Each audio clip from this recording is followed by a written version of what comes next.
आते थे उसे मैं बार बार पढ़ा करता था, बार बार उसे दोहरा मैं सुना करता था कि देखिए ये सब ये लोग मेरे लिए कितने अच्छे अच्छे शब्द लिख रहे हैं, इसका मतलब है कि मैं सही दिशा में कार्य कर रहा हूँ। तो सबसे पहले तो मैं सभी से यही कहूंगा कि जो भी कोई अच्छा कार्य करे तो उसको हमेशा मोटिवेट करें। आज उसी मोटिवेट का परिणाम है कि मैं यहाँ पर खड़ा हूँ और राष्ट्रीय पुरस्कार 2022 के लिए चयनित हुआ मध्य प्रदेश से। अब आई बात है कि मैंने ये कार्य कैसे प्रारंभ किया, क्यों प्रारंभ किया। वहाँ की जो परिस्थितियाँ थी वो शिक्षा से संबंधित तो नहीं थी, ना ही कोई वहाँ शिक्षा ग्रहण करना चाहता था और ना ही वहाँ कोई शिक्षा का माहौल था।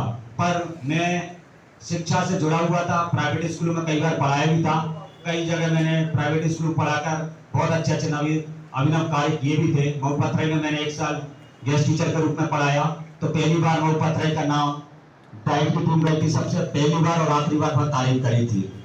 बीजपुरा में मैंने प्राइवेट स्कूल में पढ़ाया, तो वहां पर हमारे प्रयासों से ग्रेवल रोड का मैंने निर्माण करवाया। हम और हमारे जितेंद्र भाई दोनों हम वहाँ पढ़ाया करते थे, तो इन दोनों के माध्यम से ग्रेवल रोड का 1 किलोमीटर का हमने निर्माण करवाया, कोशिश करके 3 साल पढ़ाया।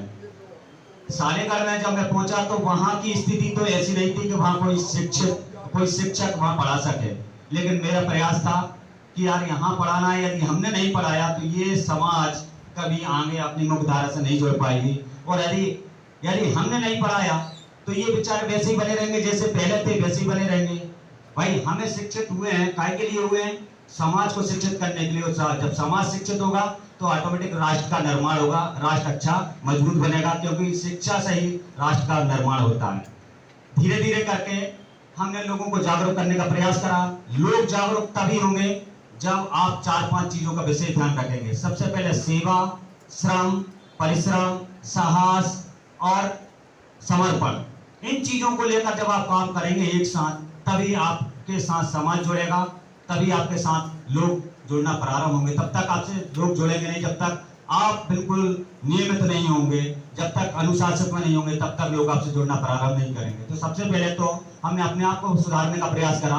क्यों ना हम प्रत्येक दिन 10 बजे से पहले स्कूल पहुंचा जाए और 4:30 बजे के बाद स्कूल आया जाए। जब हमने ऐसे कर करके हमने वृक्षारोपण लगाना प्रारंभ किए, और वृक्षारोपण जब हमने लगाए तो वो वहाँ का वातावरण बहुत सुंदर दिखने लगा। लेकिन हमें ये वृक्षारोपण करने के लिए भी बहुत कठिनाइयों का सामना करना पड़ा, क्योंकि वहां पर कोई पहली बार एकमात्र एक आस्था का ट्रैक्टर था, उसके माध्यम से हमने 86 खंबे लेकर हमारे स्कूल पहुंचे थे 2012-13 में। पहली बार गांव वालों ने ट्रैक्टर देखा था वहां के लोगों ने। तो वहां से हमने ट्रैफिक सिंकर को, जब पेड़ पौधों का हमने वृक्षारोपण करना प्रारंभ किया और अच्छा वातावरण जब बनकर तैयार हो गया, तो हमने कहा कि अब बच्चे खेल खेल के यहाँ पर शिक्षा भी लेंगे और माहौल भी शिक्षा का एक निर्मित हो चुका है और बच्चों को अब आनंद भी आने लगा है।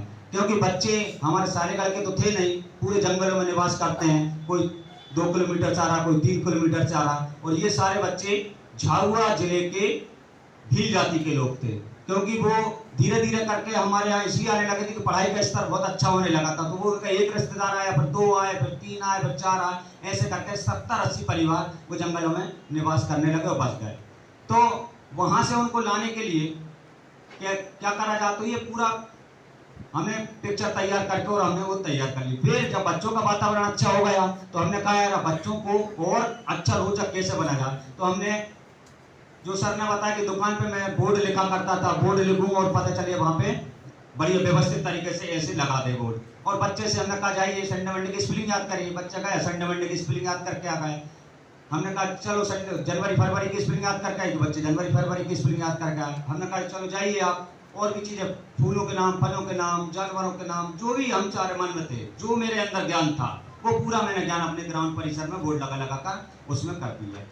और जब वो करा तो उसका परिणाम ये निकलने लगा कि बच्चों में और रोचकता बढ़ गई, पढ़ाई के प्रति और रुचि बढ़ गई। वो ऐसी रुचि बढ़ी कि बच्चे नवोदय विद्यालय में सिलेक्टेड होने लगे, कन्या परिषद छात्रावास में सिलेक्टेड होने लगे। जब बच्चे हमारे कहीं भी छात्रावास में जाएं वो मॉनिटर कहलाए। अभी बेहरा स्कूल में भी मैडम बैठी हुई है, सीमा मैडम बैठी हुई हैं। हमारे यहाँ के बच्चे जब भी बेहरा स्कूल जाते हैं तो सबसे पहले बच्चे हमारे बच्चे, सबसे ऊपर बच्चे हमारे बच्चे रहते हैं। क्योंकि ये जो सारी चीजें हैं ये शिक्षक से ही होता है। जब तक यदि हम अपने आप में नहीं सुधार करेंगे तब तक मतलब शिक्षा विभाग सुधर नहीं सकता है। और हमें अपने आप में यदि मैं सुधर गया, देखिए आज मैं कहाँ पहुंच गया। इसलिए अब आप लोग भी ये प्रयास करें कि अब आपके जिले का एक व्यक्ति राष्ट्रीय शिक्षक पुरस्कार तक पहुंच सकता है, तो हम क्यों नहीं पहुंच सकते। अब तो मैं आप लोगों को मार्गदर्शन देने के लिए भी तैयार हूं। जो जो कमी है, जो जो चीजें उसमें लगती है, जो जो चीजें उसकी आवश्यकता लगती है, मैं पूरा आप लोगों को सपोर्ट करूंगा। और ऐसा नहीं है कि राष्ट्रीय पुरस्कार लेना कोई कठिन काम है। मेरे मन में 2016 में जब मेरे एक रिश्तेदार के मैं एक रसोई के कार्यक्रम गया था, उनको उनके परिवार के लोग आए थे, उनको राष्ट्रीय पुरस्कार मिला था। मुझे उसी दिन से मैंने पैदा कर लिया था कि मुझे भी राष्ट्रीय पुरस्कार मैंने जीतना है और लेके आना है। 2016 में वो एक कार्यक्रम में गया था, तो मैंने उनने मेरे से कहा आपने क्या क्या काम करा। तो मैंने कहा अभी तो मैंने कुछ नहीं करा, कहले बहुत कठिन काम है। मैंने कहा कठिन काम को हमें सरल बनाना में बहुत अच्छा आता है और हम सरल बना लेंगे। हमें कोई ऐसी समस्या नहीं लगती, जितना कठिन काम होता है उसमें उतना ही निखार लाना हमें आता है। तो हमने कहा हम ले आएंगे और धीरे धीरे करके आज 2022 आया। आप लोगों के बीच एक रायसेन का एक शिक्षक, एक सालेगा का शिक्षक दिल्ली में राष्ट्रीय पुरस्कार लेगा। तो ये केवल पुरस्कार एक मेरे लिए नहीं है, हम सबके लिए पुरस्कार है।